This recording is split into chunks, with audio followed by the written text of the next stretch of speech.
BJP ने डोटासरा के लिए खोदी खाई, कांग्रेस की एकजुटता देखकर घबराई।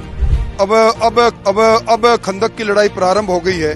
या तो हमारा विजय रथ डोटासरा जी रोक लेंगे, या उनके सामने ऐसी खाई खोद दी कि वो विधानसभा का रास्ता नहीं पकड़ेंगे। राजस्थान कांग्रेस अध्यक्ष गोविंद सिंह डोटासरा के खिलाफ पिछले 2 साल से दुष्प्रचार करने वाले बीजेपी नेताओं को कांग्रेस पार्टी ने मुंह तोड़ जवाब दिया है। रीट पेपर लीक को लेकर रचा गया बीजेपी का षड्यंत्र गुरुवार को ईडी का मुखौटा पहनकर गोविंद सिंह डोटासरा और उनके परिवार के घर पहुंचा।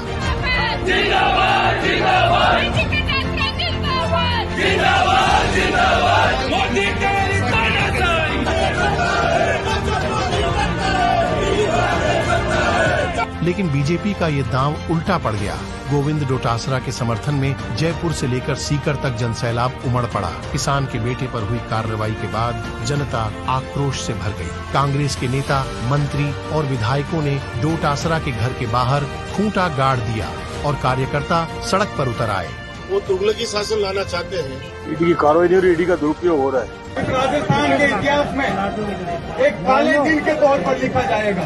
प्रदेश अध्यक्ष के घर ईडी की सर्च के बाद मुख्यमंत्री अशोक गहलोत और प्रदेश प्रभारी कहां चुप बैठने वाले थे। मुख्यमंत्री और प्रभारी ने जयपुर में प्रेस वार्ता करके बीजेपी की तानाशाही की कड़ी निंदा की।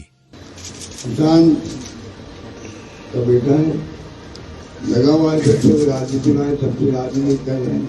हमारी गवर्नेंस को जो है जिस पूरा रिपोर्ट उन्होंने किया है तो कर नहीं सकता और इसी टारगेट बनाया गया।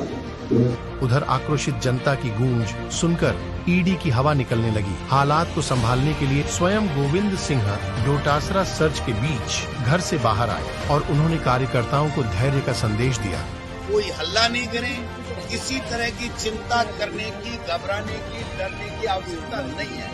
इधर जयपुर और सीकर में प्रदेश अध्यक्ष के घर ईडी पहुंची, तो उधर दिल्ली में पार्टी हाईकमान ने सख्त संदेश देने के लिए पहले पवन खेड़ा और फिर सचिन पायलट को मैदान में उतार दिया। हार को लेकर भारतीय जनता पार्टी इतनी आश्वस्त है कि तुरंत ईडी, इनकम टैक्स, सीबीआई को राजस्थान में छोड़ है कि वहां बीजेपी चुनाव हार रही है और फिर नेताओं को स्पेसिफिकली टारगेट कर बिना सबूत और तथ्य के कांग्रेस पार्टी के अध्यक्ष को जिस प्रकार से उनके घर रेड डाली गई। प्रदेश भर में कार्यकर्ताओं का आक्रोश गूंजता रहा।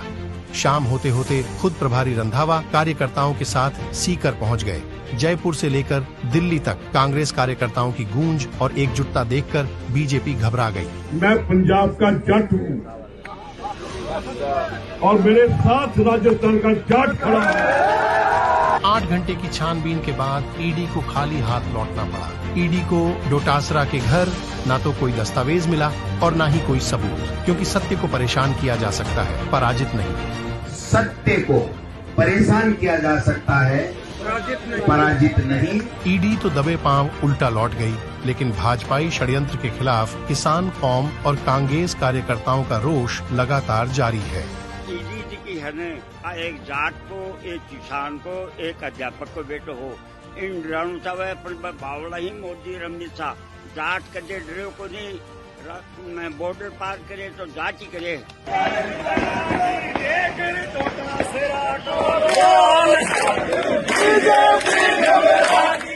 27 अक्टूबर को प्रदेश भर में ईडी के दुरुपयोग के खिलाफ कांग्रेस नेताओं ने प्रदर्शन किया। हार के मुहाने खड़ी बीजेपी एजेंसियों की आड़ में चुनाव लड़ रही है, जबकि राजस्थान का जनादेश कांग्रेस के साथ। हर सर्वे में कांग्रेस जीत रही है, जनता की सरकार रिवाज बदल रही है।